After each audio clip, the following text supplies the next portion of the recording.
Welcome to Transformational Fighting Arts Online. I'm Sifu Marcus Lovemore.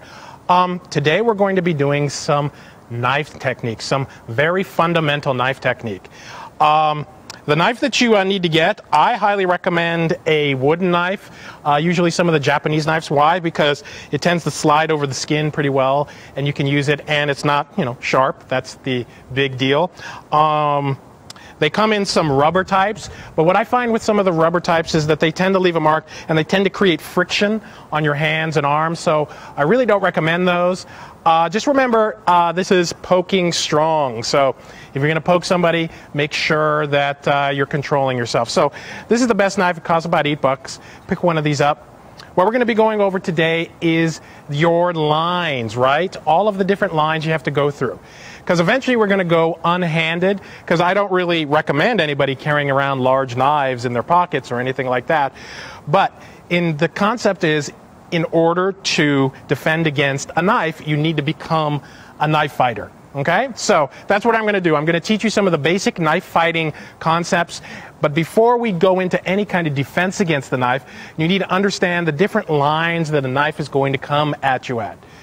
In many different, let's say, arnis or other knife fighting systems, you can get up to 24 lines. Some do 8, some do 12. We're going to go through a system that's as basic as possible. So I'm going to go through a system that has basically 8 lines. Sorry about that. 8 different lines, and all you got to do is go through them. So your stance is your on guard stance, but you can be a little bit flat-footed, can be a little bit more open. But what I really want you to follow is my hips and how the knife never really goes beyond my shoulders.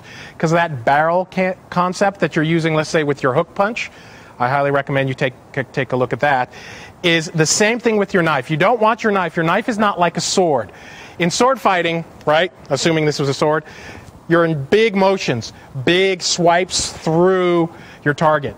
Knife fighting is not necessary. All you have to do is go through your target the length of the knife. So all you have to do is move very small and let the knife do the work for you.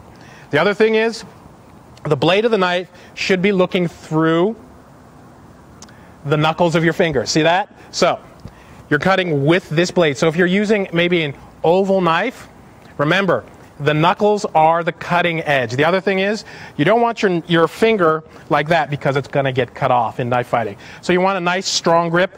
And the other thing is, you want to lock your wrist so that we're not painting with the knife. Do you understand that? When you're cutting strong. Because eventually you're going to be hitting something, and when you do hit, ideally, flesh, if you don't have a strong knife, what's going to happen is your knife is just going to bend at it, and you're going to disarm yourself. So that's the tenets of how to hold the knife. Nice and strong, fingers in, usually somewhere of a right angle. You can adjust your wrist a little bit, but you see how it's a nice, strong holding position. So not like this, right? So you get into it. Your knife, it's almost just like your on-guard stance. Your knife is kind of retracted in here, right? And then your left hand is always going to be kind of centered right about here, because eventually you're going to be doing stuff with your checking hand. That's your left hand, your checking hand. If you're a lefty, that's what it's going to look like, okay? So we're going to go over through the swipes, the numbering system, all the different angles the knife can come at you from, okay? So all you got to do, and I want you to practice this over, so you got to get real versed in these lines. First one, that's the 1, 2, 3, 4, 5, 6, 7, down the middle, and then 8. So what is that? It's a combination of an X pattern, a linear pattern, and a poking pattern. So the first one, the 1, is down the X. The 2, down the other side of the X. The 3, linear, right? Like along a table. 3, the 4, the other side of the table. 5, going up the other side of the X. 6, and then 7. Remember, we're not swiping out. We're pulling it right back in. 7, poking down, and then 8. So one more time. 1, 2, 3. I highly recommend saying this out loud while you're doing that. 4, 5, 6, 7, 8. While you're doing this, I want you to imagine you're cutting somebody, because if you're just kind of going,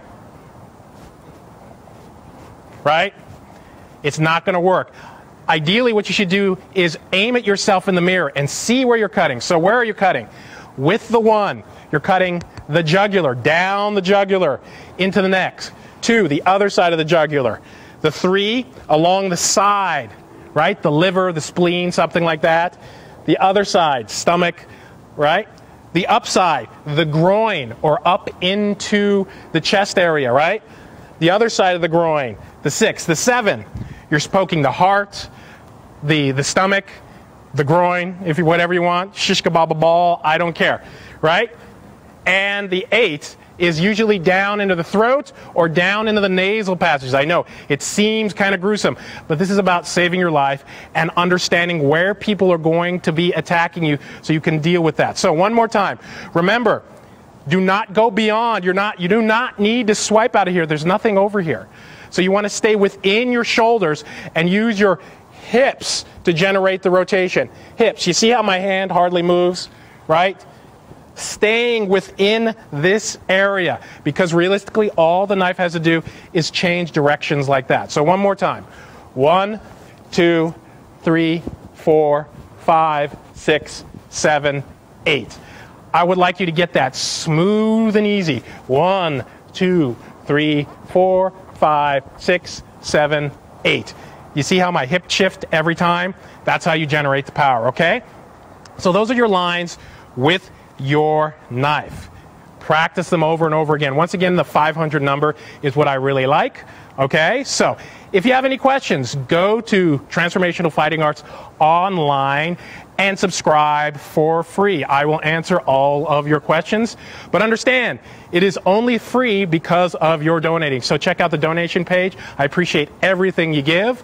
I'm Sifu Marcus Lovemore. This is Transformational Fighting Arts Online. Remember, it's not about knowing it, it's about living it. Thanks.